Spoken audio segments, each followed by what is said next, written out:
I didn't realize my life was something that needed to be reclaimed because I didn't recognize it had been stolen from me in the first place. Except it hadn't been stolen, I gave it away. On purpose. Maybe not consciously, but willingly. I sold my soul. Now, to some, that may sound dramatic, but it's true. Because the selling of one's soul, it's not a wholesale to the devil the way that we were led to believe. No. It's subtle and it happens in bits and pieces over time.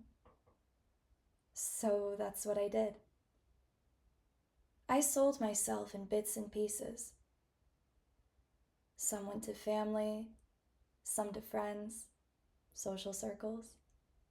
Some went to culture, some to society, some to the state of humanity at large. My life has materialized around me as a binary code of my yeses and nos, agreements and disagreements, contracts I've signed without reading the fine print. Now, why would I do that? Why would any of us do that? And the answer is pretty simple. We didn't know any better. We were pure, highly sensitive beings born into an energetically dense and sick world that makes and breaks patterns. But let me propose another angle. You know that feeling when you found something you've lost? Or when spring comes after a long, hard winter? That feeling of reuniting with someone and hugging them just a little bit tighter than you did when they were around? There's something to be said about contrast, that journey from lost to found, indifference to appreciation, ignorance to enlightenment. I like to think that we signed up for this because we wanted to experience everything. And in order to experience everything, we have to trust this process. We have to forget in order to remember. I didn't know who I was until I realized who I was not.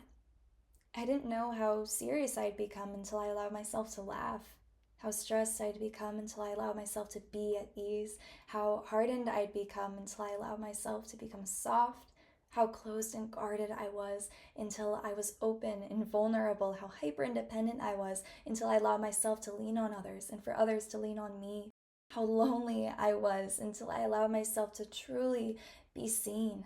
There are things I have yet to realize and things I have yet to allow. Old feelings I'm still holding on to, asking, sometimes even begging to be released in order to welcome new ones. The list just goes on because the only constant is change. That and the fact that no matter what I do and no matter how hard I try, every road takes me back to myself, like a GPS, continuously rerouting to the same destination. And believe me, I've tried to deviate, those vain attempts showing me how, in the end, even my free will is limited to what is compatible with the nature of my soul. Sometimes it annoys me and feels like a curse. Sometimes it amazes me and feels like a blessing. All the time, it is perfect. I don't want a normal life. I don't want to sleepwalk through this existence. I don't want to feel numb. Just the opposite. I want to feel everything. I want to dream through this existence because I know it is the dreamers who are awake. I want to live a mystical, magical, miraculous life. I believe that's why we're here. I believe that this intuitive GPS technology within me, we all have it. I don't know about you, but I no longer have the energy to force what is against my nature, to fight to fit into a sick world, because it is this very fight that makes us sick. This watering down of our essence that leaves us lost and confused, unrecognizable to even ourselves. And besides, my nature is playful. Play can look a lot of different ways, but ultimately, the ability to dance with life, to attune to what life asks of us the best we can, moment by moment, to live a material life through a spiritual lens, to juggle the details and have fun while remembering the bigger picture. To play the game, but to remember that, after all, it is just a game. That's what this channel is about. a love letter to my inner child, higher self, and every version in between in every timeline. A devotional practice to honor the source of creation. Simply put, a documentation of my unique human experience. There's an irony here, though. In doing it for me, I do it for everyone else. In serving myself, I serve others because I realize that the most selfish, egotistical thing I've ever done has been hiding in the shadows and not sharing my light, keeping myself small, refusing to take up space, making others feel comfortable. That is how my ego manifests. That voice inside never goes away. We just get better at ignoring it. So here I am, real, raw, and ready to reclaim myself piece by piece. Showing people that it's safe to express themselves, that's part of my mission here. But first, I have to show myself that it's safe because I'm still unlearning like anyone else.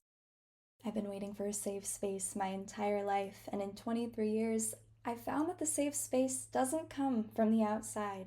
We have to create it to claim it. And then we can meet other people who have created their own safe spaces that can merge with ours for as long as our paths may cross, and how beautiful is that? I'm done hiding in the shadows. I'm done being what people want and not what people need.